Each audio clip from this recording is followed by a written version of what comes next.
I knew the hallway wasn't in the listing because at 1:14 in the morning, I was standing in front of it barefoot, half awake, and the pantry wall it had replaced had been there an hour earlier. It wasn't a hidden door. It wasn't a section of drywall hanging open. It was a full hallway where no hallway should have fit. Warm, yellow light, white trim, a runner rug, 6 white doors, framed pictures on the walls like the house had been waiting for me to notice them. I called for Evan, and when he came into the kitchen, he didn't ask what I was looking at. He just stopped beside me and said very quietly, "Was that there before?" By morning, it was gone. The pantry wall was back. The shelves were back. The tea box was back on the second shelf where I had left it. Only the 3 photos on my phone said I hadn't imagined it. I'm the kind of person who studies Airbnb listings before I book them. I zoom in on smoke detectors. I count doors. I read the 1-star reviews before I read the 5-star ones. If a host says cozy, I want to know whether that means charming or cramped. So when I tell you the hallway wasn't there, I don't mean I forgot. I mean I knew that house better from my phone than I knew some relatives, and I would have noticed a corridor full of doors. Evan and I had booked the weekend because we were supposed to get married in 3 months, and we're still using the word supposed like it meant the same thing to both of us. The nice version is that we needed time away together. The true version is that 6 months earlier, at a work retreat in Phoenix, Evan kissed someone else, and even though he told me the next day and cried and said it had meant nothing, our life after that started sounding like people setting glasses down carefully in the next room. Not broken, not fixed, just careful. The cabin was outside Woodstock, far enough into the trees to feel separate from the world without feeling dangerous. Cedar siding, gravel drive, keypad lock. 1 bedroom, 1 bath, modern kitchen, pantry beside the fridge, short hall from the living room to the bedroom. The listing had a floor plan, a 3D walkthrough, and 12 5-star reviews from people who used words like peaceful and spotless, and exactly as described. We checked in on a Friday afternoon, and everything matched the photos so precisely it almost relaxed me. Same black faucet, same green kettle, same runner rug by the sink, same pantry door beside the fridge. No extra corridor. By midnight, we'd had one real conversation and stopped halfway through it. He said, "I don't want this trip to become a test." I said, "Then maybe don't keep acting like we're waiting for the proctor." After that, we went to bed in silence. I woke up thirsty. The bedside clock said 1:14. I remember that because the numbers were bright and clean and boring, which is the exact kind of detail your brain grabs when the next thing it sees should not exist. I walked out into the kitchen barefoot. The rain had stopped. The refrigerator hummed. The little under-cabinet light above the sink was still on because I had left it that way. And where the pantry wall should have been, there was a hallway. Not a broken section of drywall. Not an open door I had missed, a full hallway. Warm, yellow light, wallpaper with a tiny vine print, a runner rug, white trim, framed pictures, 6 white doors, and a ceiling light glowing at the far end like it had been there for years. Then I saw the pantry door. It was gone. I called Evan. He came out half asleep, looked at the hallway, and just stopped. He said very quietly, "Was that there before?" It was such a stupid question that I almost laughed. Instead, I took 3 photos, 1 wide, 1 closer, 1 with the kitchen counter in frame so I could prove the scale later if I had to. Neither of us went inside. We went back to bed with the lights on. In the morning, the hallway was gone. The pantry wall was back exactly where it should have been. Same shelves, same paper towels, same box of tea on the second shelf where I had left it. The photos were still on my phone. At breakfast, I checked the listing, the floor plan, and then the 3D walkthrough. I even screen recorded the walkthrough so I could make sure I wasn't missing some weird camera angle. Solid wall. No corridor. At 9:12, I messaged the host through the app. "Hi. Weird question. But is there some kind of hidden hallway off the kitchen? The reply came 12 minutes later. Please do not attempt to access any area not shown in the listing. That's what it said. Not, there is no hallway.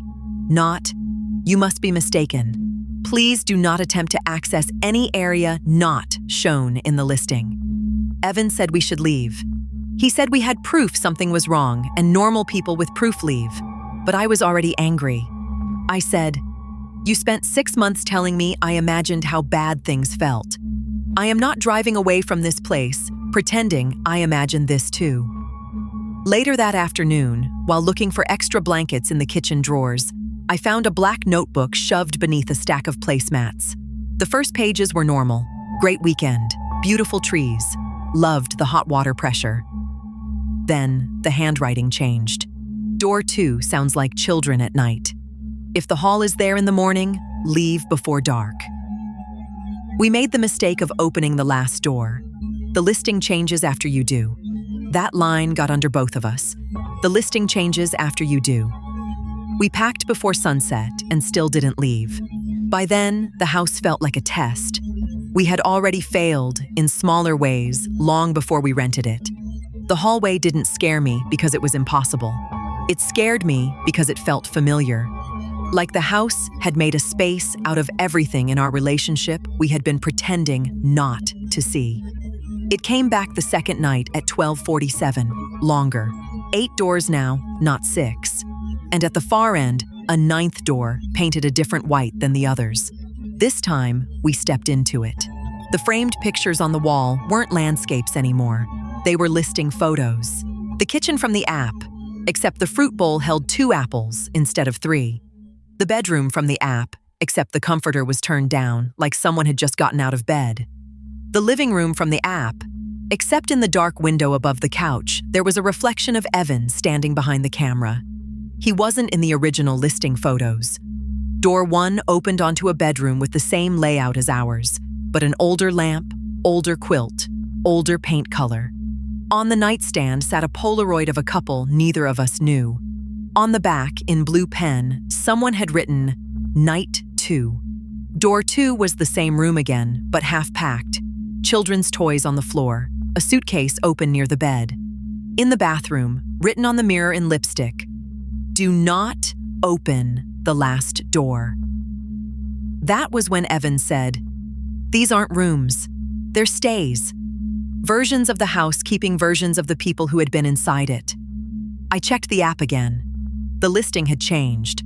The description no longer called it a 1-bedroom retreat. It now said, "Charming home with extended interior corridor and multiple guest rooms." My reservation no longer said 2 guests. It said 1. Only my name remained on the booking. Evan's messages in the app thread were gone. Even worse, the arrival photo I had taken on the porch now showed me standing there alone with my overnight bag, smiling at nobody. Evan took my phone from my hand, looked down the hallway toward the last door, and said, "If this place can rewrite a listing, it can rewrite us." Then he opened the last door. Inside was our bedroom, exactly as we had left it 10 minutes earlier. My sweater on the floor, his duffel bag open on the chair. My phone charger looped over the nightstand. And on the bed, under the same green blanket, 2 people were asleep. Us. Same clothes, same positions, same wrongness. On the dresser was a folded piece of paper. "This is the room you leave from." The bedroom door behind us slammed. The lights flickered. I grabbed Evan's arm. At least I thought I did. When the lights steadied, I was holding only the sleeve of his shirt. Just the sleeve. The room beyond the door was bare. The reservation on my phone refreshed by itself. 1 guest checked in. I ran. When the police reached the cabin, the house was normal. No hallway, no extra doors, no black guest book, no Evan. The host account had vanished too. Gone, like it had never been attached to the property. 3 weeks later, I got an email. "How was your stay at Cedar Hollow Retreat?" I opened it. The listing existed again. New photos, same cabin, same kitchen, Same warm corridor visible where the pantry wall should have been. At the far end of the hallway, framed on the wall like part of the decor, was a new picture. Evan, standing in the corridor, smiling weakly, wearing the same gray t-shirt from the night he disappeared. The review section had already been updated. There was one new line posted under my name. Beautiful place, spacious. My fiancé loved the extra room. I never wrote that review. But when I opened the reservation one last time, it no longer said one guest. It said host.